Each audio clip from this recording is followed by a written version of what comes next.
मेरा नमस्कार।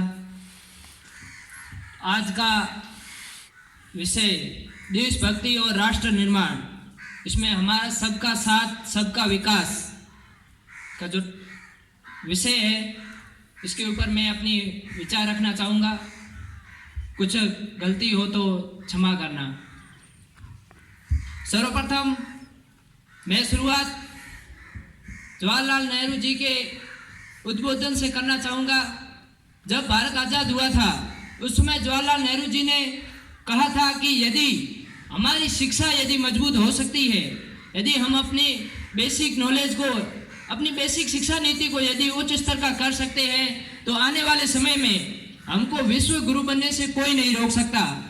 आप सभी स्टूडेंट हैं, मैं भी एक स्टूडेंट ही हूँ, तो मैं अपनी शुरुआत शिक्षा के माध्यम से ही करना चाहूँगा।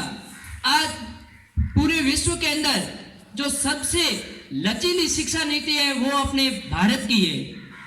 हर देश की आप शिक्षा नीति को देख लीजिए, सबसे उच्च स्तर की शिक्षा नीति रही है। तो हमारी शिक्षा नीति इतनी निम्न स्तर की क्यों है, इस पर विचार कई सालों से किया जा रहा है। इसके लिए कई राष्ट्रीय शिक्षा नीतियां भी बनी, लेकिन उनको पूर्णतया सरकार लागू नहीं कर पाई। उसका भी एक मुख्य एजेंडा यही रहा है कि हमने अभी तक अपनी शिक्षा के अंदर कभी रुचि ही नहीं दिखाई। अभी गुरुजी ने कहा कि यहाँ पर बोलने वालों की बहुत कमी है।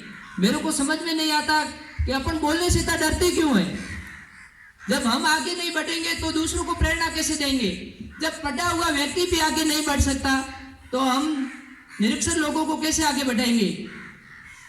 जब तक हम निरक्षर लोगों को भी साथ में नहीं लेंगे तब तक हम आगे नहीं बढ़ पाएंगे।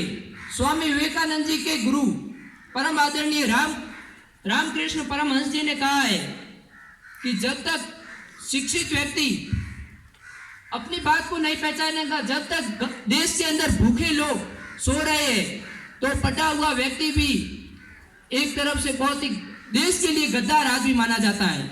इसका कारण क्या है कि उसने अपनी जो शिक्षा थी, उसकी जो पढ़ाई थी, उसने उसको मूलभूत रूप से उस सामने वाले व्यक्ति को या जो निरक्षर व्यक्ति थे उनको समझा नहीं पाए।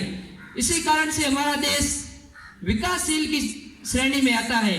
हमारे साथ साथ हमारे से चाइना बहुत पीछे था, लेकिन आज वो महाशक्ति की ओर उभर रहा है। उसका कारण, मूलभूत कारण यही है कि उनकी शिक्षा